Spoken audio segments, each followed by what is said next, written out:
Dr. Ki Jinn Chin, thank you so much for joining us on this quick 5-minute interview about RE 21. How are you? I'm great. It's a pleasure to see Amit and to chat. Really looking forward to this conference.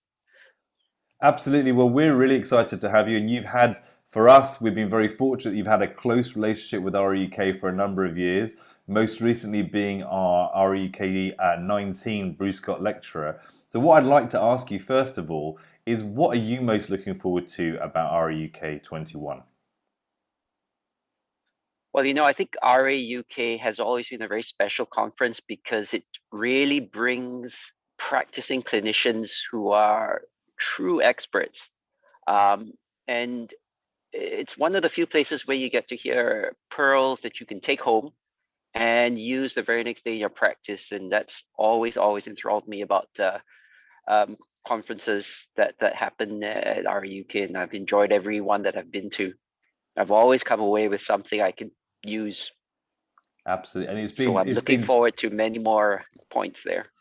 When I think that's key, isn't it? We really enjoyed the fact that you can give those take-home points exactly as you say. You see something at a conference, you think, "I'm going to try that when I go back." And certainly, we've received some informal feedback that people have done exactly that.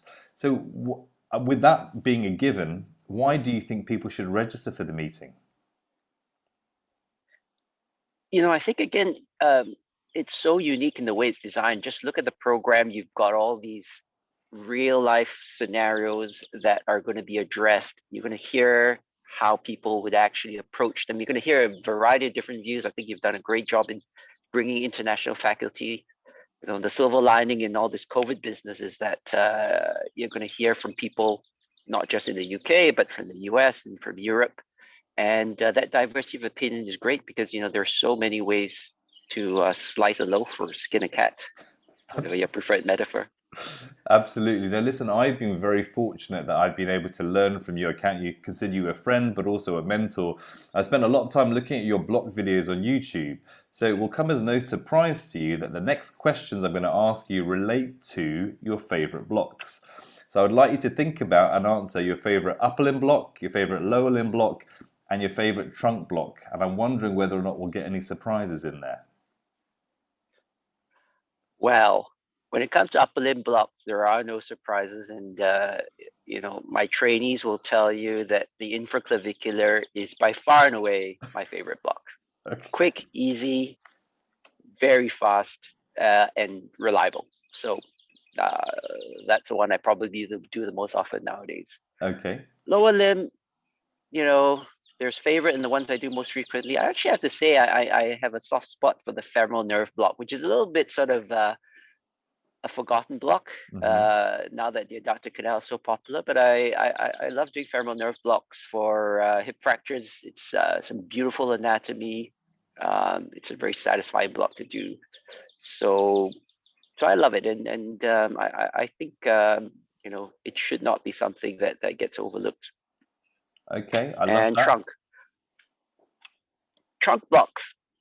I have to say that a recent favorite of mine has become rectus sheath blocks Brilliant. because when you have that unexpected midline laparotomy in this era where everything starts off as laparoscopic, and you get this conversion to an open, I have to say I think that's probably the biggest bang for your buck when it comes to providing analgesia for somebody post-operatively. You can put catheters, you can do single shots, and I think they're an easy, nice block to do. So that's really I interesting. believe you're quite a fan as well. So I am absolutely. And what's very interesting for me is two of the blocks that somebody like yourself has picked happen both to be Plan A blocks. So the femoral and the rectus sheath are Plan A blocks. So it's useful to see that even experts like yourself have those in their top three. Dr. Ki Jinn Chin, thank you so much for spending the time to talk to me today. We really look forward to welcoming you at RE 21 this May. Take care of yourself, and we will see you soon. you too. Take care. Looking Bye forward bye. to it.